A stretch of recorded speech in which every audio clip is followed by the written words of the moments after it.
그러니까 65장과 66장으로 오면 여러 가지 질문이 생기죠. 65장, 66장이 통일성을 이룰까? 이루고 있다. 그러면은 65장, 66장은 1장하고 이렇게 또 수미일치를 이룰까? 보니까 너무나 많은 어휘들이 1장하고 수미일치를 또 이루고 있구나. 그래서 1장에서 제기되었던 모든 문제들이 다 해결하고 있구나. 그래서 이제 65장 새하늘과 새 땅으로 이제 들어오는데 갑자기 또 하나님께서 뭔가 좀 어떤 꾸짖는 것 같은 말씀. 하늘이 나의 보좌고 땅이 나의 발판인데 너희가 나를 위해서 무슨 집을 지으랴? 내가 안식할 처소가 어디랴? 참 어려운 말씀이죠. 그죠? 너희는 나를 위해서 이 본문이 안식할 처소가 어디냐? 이게 장소에 대한 질문일까요? 어디에 내 집을 짓겠냐 보다도 너희는 나를 위해서 무슨 집을 짓겠냐? 내 안식처는 무슨 장소가 되겠냐라고 번역을 한다면 성전을 지을 때 그 집의 성격과 집을 짓는 동기와 목적에 대한 질문이 되겠습니다. 그러니까 성전 건축하지 말라 이런 게 아니라 그 성전 건축해가지고 그거 믿고 의지하고 기복적으로 생각하고 성전 건축하는 것에 대한 비판으로 평면적으로 보면 이야기가 되는데 ESV나 RSV나 여러 번역들이 어디에가 무슨 장소가 되겠냐, 어떤 성격의 집이 되겠냐. 시온은 주님의 안식처가 되는 거죠. 그래서 이 본문은 바빌론 포로 기한 이후에 성전 재건을 비판하는 게 아니다. 이제 볼츠나 베스트만 같은 경우는 성전 재건 비판으로 보는데 폴 헨선도 보네요. 그리고 또 왜 아직 성전을 안 짓냐 하는 책망도 아니고 포로 후기라 본다 하더라도 성전 건축이 지연된다 해도 위로하는 말씀이 될 수 있고 어떤 성격의 집을 짓겠냐. 신약적으로 보면 하나님의 성전이 하나님의 보좌와 발판이죠. 그죠? 그 성전은 하늘과 땅이 하나님의 보좌와 발판인데 하나님의 보좌와 발판은 성전만으로 물리적인 성전만으로 제한될 수는 없다. 범세계적인 미래의 종말론적 시온산 성전이 하나님의 성전이 될 것이다. 이게 이제 이사야가 계속해서 일관성 있게 주장하는 본달락의 핵심은 하나님의 초월성에 있고 이제 이 성전은 예수님으로 오시는 거죠. 또 이것을 이제 예수님께서 마태복음에서 인용하셨네요. 인용하시고 서대반도 인용하고 있고 그래서 이 성전에 대한 이야기를 한 이후에 하나님이 거하시는 곳은 어떤 곳이냐? 성전이라는 것은 어떤 성격의 집이죠? 그것은 바로 마음이 가난하고 심령에 통회하며 내 말을 듣고 뜨는 자들의 예배처이다. 그러니까 가난한 심령, 하나님 말씀을 듣고 뜨는 그것이 바로 성전의 가장 핵심적인 성격이다. 1장의 주장을 1절의 주장을 뒷받침해주는 나의 손이 모든 것을 지어서 다 이루었다. 이 모든 것들이 무엇을 가리키는가 하는 이 문제.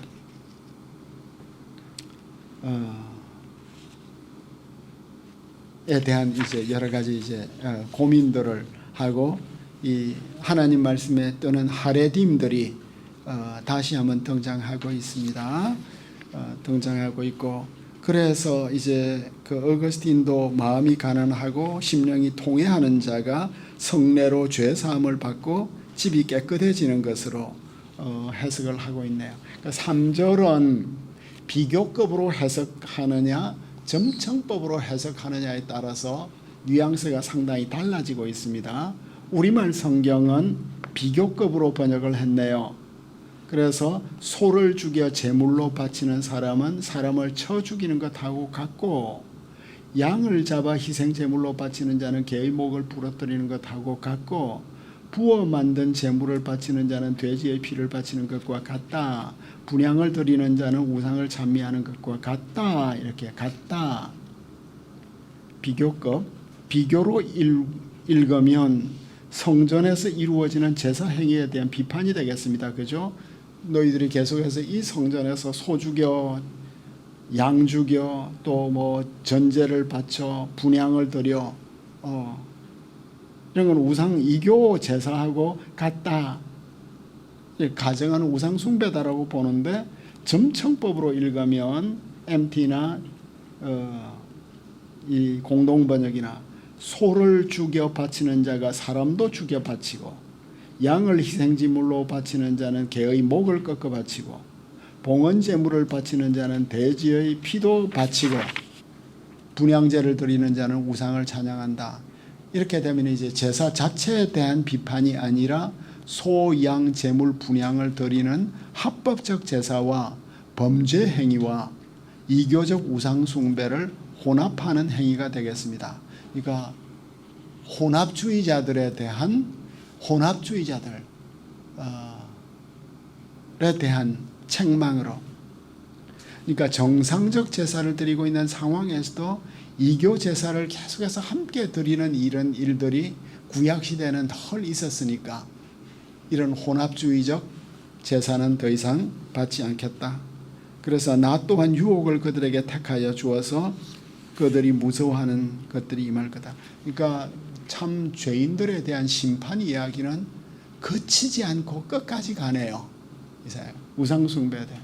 그러니까 이제 우상숭배자들에 대한, 혼합주의자들에 대한 심판 말씀이었습니다. 그죠?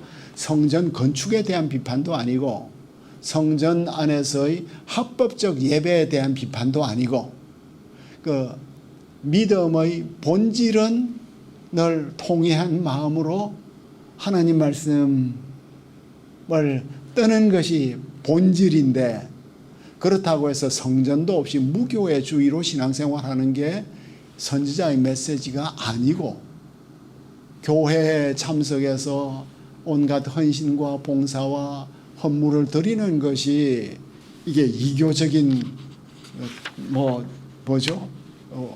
그 기복적인 것이니까 이런 것도 필요 없다가 아니라, 자꾸만 기독교 신앙하고 이 이교적인 것들을 막 뒤섞어서 그 뭔가 동기가 불순한 이런 것들을 보여주는 것을 책망한 이후에 하나님께서 너희들이 그래 유혹받았으니 그렇게 가라, 뭐 이런 또 이제 방임적인 이런 말씀을 이제 하신 이후에 결국 너희들은 무서워하는 것을 당할 것이다. 그렇지만 이와 대비되게 말씀을 받드는 자들은 안전할 것이다. 근데 그러니까 이사야는 마지막까지 현장감을 안 놓는 것 같아요. 우리 교회의 영적 현실은 덜 시험과 유혹 가운데 우리를 괴롭히고 흔드는 자가 주님 다시 오실 때까지 늘 있을 것이다. 그 구름대같이 성도들이 온다고 착각하지 마라. 늘 위기가 있는데 어떤 위기죠? 여호와의 말씀으로 말미암아 뜨는 자들아 그의 말씀을 들으라. 하레딤에 대해서 너희는 어떻게 살고 있냐?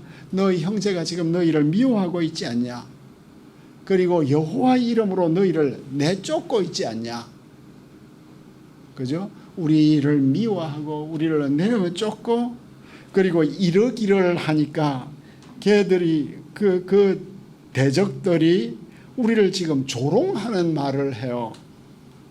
여호와께서는 영광을 나타내사 너희 기쁨을 우리에게 보이시기를 원하노라. 이게 무슨 말이죠? 우리 대적들이 주님 영광 나타내사 기쁨을 우리에게 보이소서 이런 거예요. 그러니까 여기에 어떤 비틀림이 있는데, 그러니까 이사야 말씀은 시인데다가 또 이 배경이 다 사라져 있으니까 이게 무슨 말인지 앞뒤가 안 맞는데, 하레딤들이 이 말씀 주님 말씀을 듣고 두려워 떠는 자들이 앞에서는 56장인가요? 의인들이 죽임을 당하잖아요. 그래도 슬퍼하는 자들 하나도 없는, 그 이제 다 여호와의 종들의 제자들의 맥락에서 우리가 이제 전체를 보았는데, 그들의 기도가 뭐였죠? 주님 영광을 나타내소서, 그죠?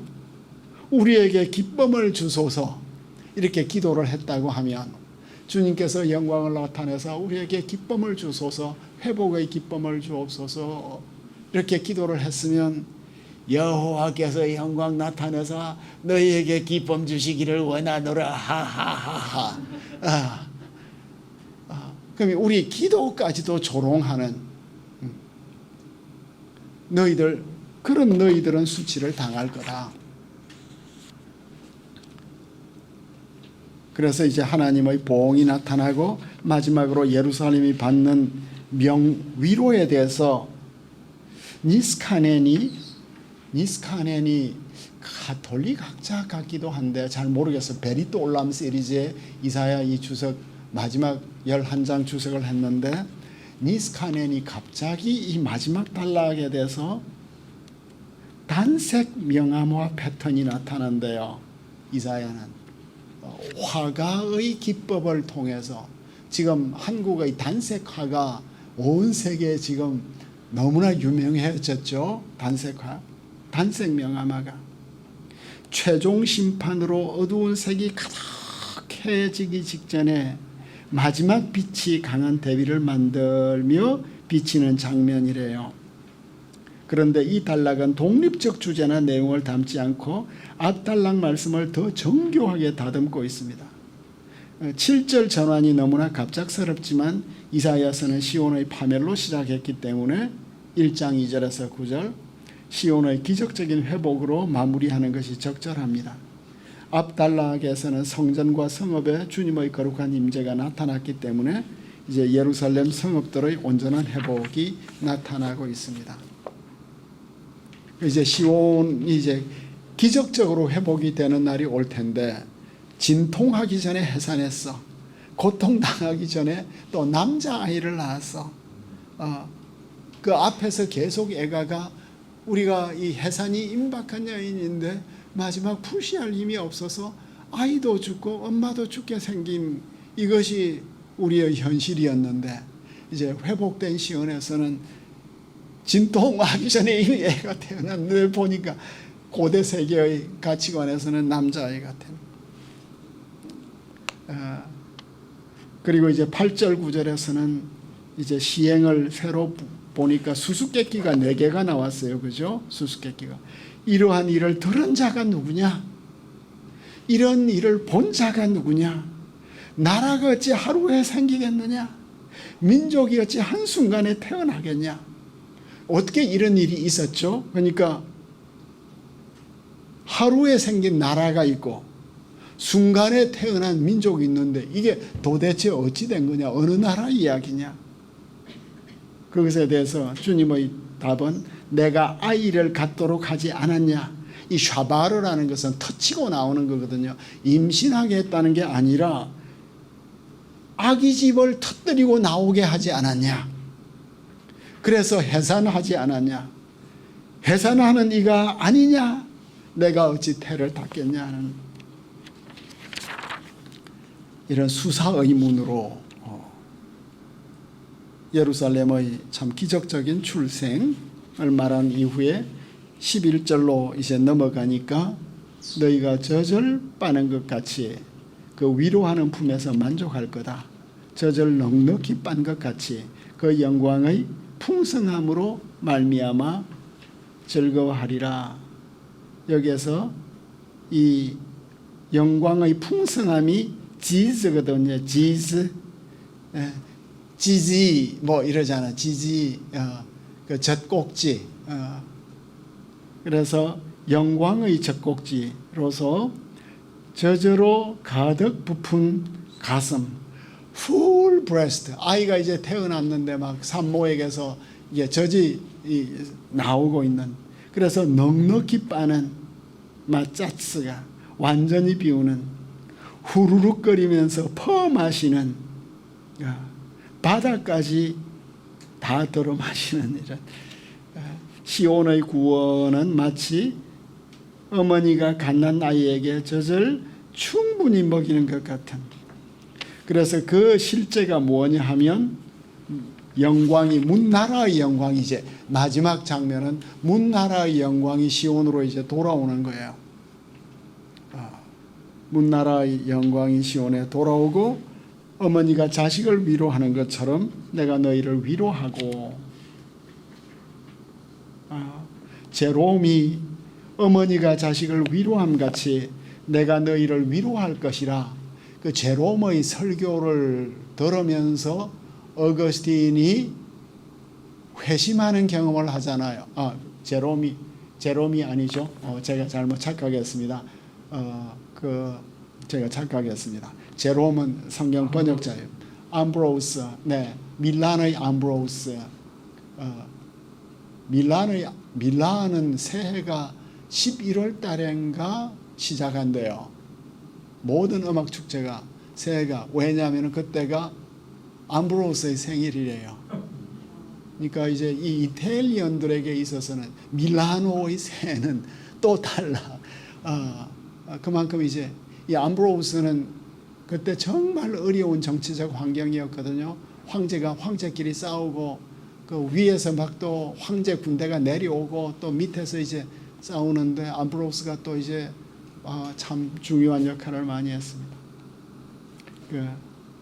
제롬이 창조주의 피조물에 대한 자비는 자식을 사랑의 품에 안고 다정하게 돌보는 어머니의 모범과 같다. 그러니까 동물학자들은 야생동물들과 여러 짐승들이 그 새끼를 극도로 사랑한다고 말해요. 독수리 사랑이 가장 크대요. 가장 높은 곳에서 누구도 접근할 수 없는 곳에 보금자리를 두어서 뱀들이 그의 새끼를 해치지 못하게 한다. 그래서 소위 이글스톤이라는 게 있다고 하는데, 이글스톤에 새끼를 두어서 모든 해로운 것들을 물리치게 한대요. 하나님 사랑을 독수리 사랑에 비치고 있는, 우리가 이제 성경 이야기를 공부를 하게 되면 이 동물에 대한 사랑, 생태계에 대한 사랑, 우리 국민들이 너무나 잔인해졌죠. 지금 현재 논의되고 있는 것이 동물권이잖아요. 그 동물에게도 그 피조물의, 신학적으로 말하자면 피조물의 권리를 누리게 해야 될 거 아니에요. 그러니까 소나 돼지를 그 냄새 나는 곳에 넣어서 잡아먹기 위해서,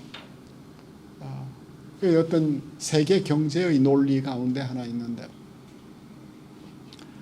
그러니까 우리 예수 믿는 사람들은 이 짐승들에 대해서도 하나님의 형상은 아니지만 하나님의 손수 지으신 작품으로서 야생 짐승들은 야생 공간에서 잘 살도록, 우리 가축들도 그 참 창조주의 은혜를 누리면서 살 수 있도록, 이런 그 사랑, 어머니가 자식을 위로함 같이 너희가 이걸 보고 너무 기뻐가지고 뼈가 연한 풀의 무성한 같을 것이다. 뼈는 마음이 기쁘면 뼈가 강해진대요.